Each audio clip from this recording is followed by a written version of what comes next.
Hello friends, आप लोग कैसे हैं? उम्मीद करते हैं आप लोग ठीक होंगे, आप लोग हेल्दी होंगे। फिर से क्वेश्चन किया गया है एंजियोस्पर्मिक प्लांट के बारे में कि हमारे चारों तरफ जहाँ भी हम देखते हैं तो मोस्टली हमें एंजियोस्पर्मिक प्लांट ही दिखते हैं।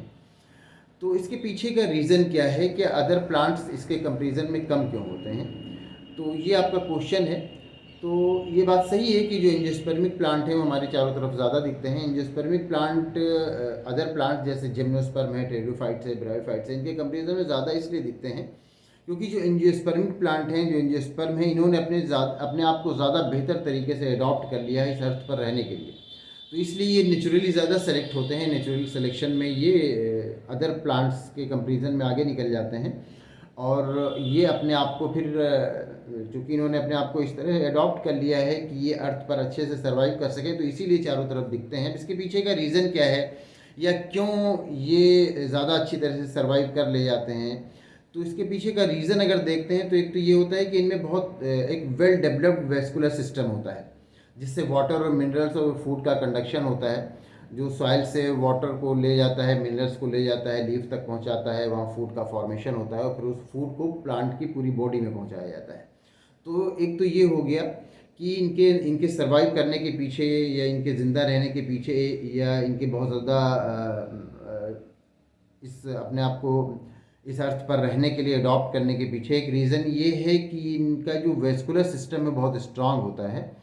इनमें जो वाटर का, फूड का कंडक्शन होता है वो बहुत अच्छे तरह से होता है पूरी बॉडी में। तो एक तो रीज़न ये हो गया कि वेल डेवलप वेस्कुलर सिस्टम। दूसरे रीज़न की अगर बात करें तो इनका जो रूट सिस्टम होता है वो भी बहुत वेल डेवलप होता है, जो कि पूरे प्लांट को या पूरे जो शूट सिस्टम है उसको एंकरिंग करता है, उसको सपोर्ट देता है, सहारा देता है, उसको रोके रखता है और इसके साथ साथ वो सॉइल से वाटर और मिनरल्स का भी एब्जॉर्प्शन करता है। तो दूसरा ये हो गया कि इनका जो रूट सिस्टम है वो भी काफ़ी स्ट्रांग होता है।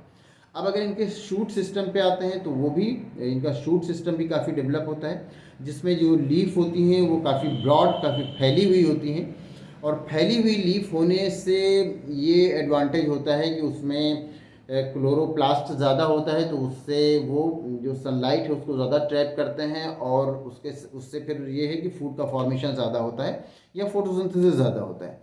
और इसी तरह से इनमें जो फ्लावर्स होते हैं, शूट में फ्लावर्स भी होते हैं और फ्लावर्स पे फ्रूट, और फ्रूट के अंदर सीड पाया जाता है। तो जब फ्रूट के अंदर सीड पाया जाता है तो फिर सीड का प्रोटेक्शन वैसे ही हो जाता है।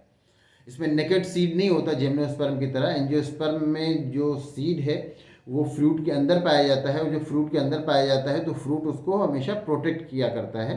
और उसके बाद जब वो सीड को बोते हैं तो सीड में इम्ब्रियो होता है जो कि आगे चल के नया प्लांट डेवलप होता है और जो इम्ब्रियो होता है उसको फूड मिलता है एंडोस्पर्म से।